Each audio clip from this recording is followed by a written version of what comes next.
Hey guys, so today I'm going to be filming my August book haul, and I didn't get that many books, like not as many as I normally do.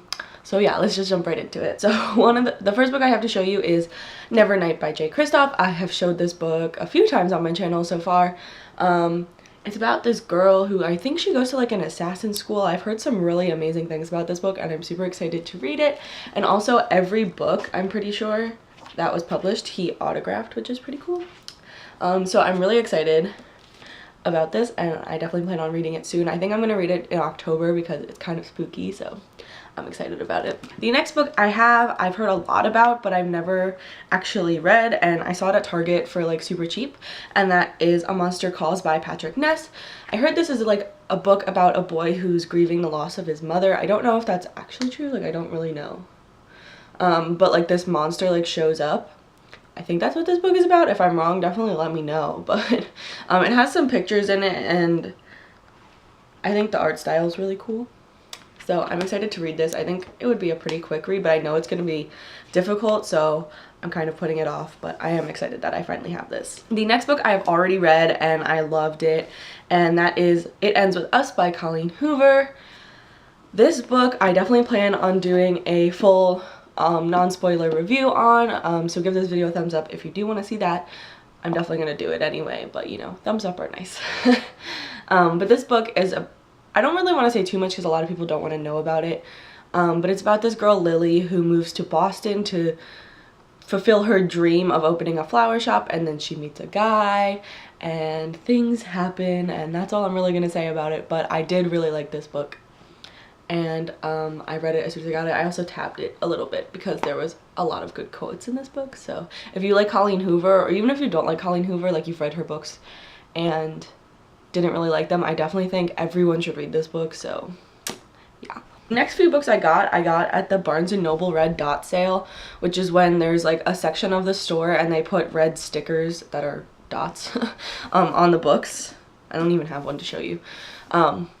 And everything with the red dots are $2, so I got all of these books for $2, which was really nice. So the first book I have is The Uglies by Scott Westerfeld. I don't actually know what this book is about, but I've heard a lot of great things about it, and I'm really excited to read it. This book I got at the Red Dot sale is The Joy Luck Club by Amy Tan. I had to read this book last year for school and I liked it. I didn't love it, but I ended up giving my copy away to my friend who was like in love with the story, and I wasn't that upset about it. But I had the paperback version, which is pretty, but this version is so much prettier, and I really liked the dragons, and I did like this book, and I would want to revisit the story, which is why I picked it up again, and it was only $2. The next book I got is Sally Field Can Play the Transsexual or I Was Cursed by Polly Holiday by Leslie L. Smith. I haven't heard anything about this book on BookTube, but when I read the synopsis of this book, I was very interested, and it seems to have LGBTQ plus qualities to it, and it's not that long, so I'm excited about it. The next book I have, I'm pretty sure is a historical fiction, but I don't really know. Again, I haven't heard anything about this book on BookTube, but I just read the description and I was interested, and it takes place during the Cold War, but it's Funeral in Berlin by Len Deighton. If I said that wrong, I'm sorry, but yeah, I saw this book and it intrigued me, so I picked it up. The next book I have showed a few times, and I've actually talked about it a few times, but that is Jane Eyre by Charlotte Bronte. This is the Barnes & Noble edition. It has the pink pages, and this is just so beautiful. And I had a copy of Jane Eyre on my Kindle, but whenever I have a book on my Kindle, if I don't read it all at once, like I tend not to go back to it, and this is a story that I really liked, and I did want to have a copy of it, but I wanted to have a pretty copy of it, so when I found this for only $10, I was really excited about it. And the last book I have is actually a manga, and I'm so excited about this because it's my favorite anime, and I wasn't sure. Me and my best friend are like obsessed with this anime, and we weren't sure if there was a manga. I was like almost positive there was, because there almost always is if there's an anime. But we never saw it, like whenever we went to Barnes & Noble, and then yesterday when we were at Barnes & Noble we saw it, and I had to get, they only had volumes 1, 4, and 5, so I ended up only picking up volume 1, but that is Your Lie in April. I'm not even going to try to say the guy who wrote this, but this is my favorite anime. It's on Netflix if you are interested, there's only like 10 episodes, I think, like between 10 and 15 episodes, and they're all like a half hour long, but it's such a good story.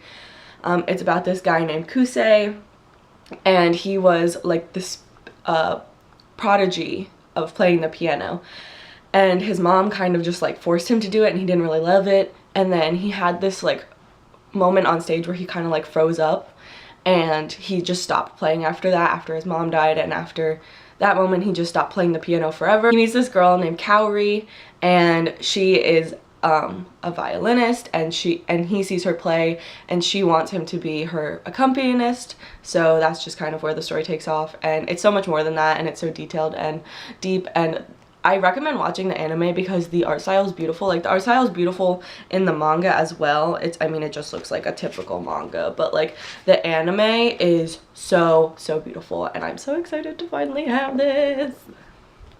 So yeah, those are all the books that I had bought in the month of August, and I'll see you in my next video. Bye.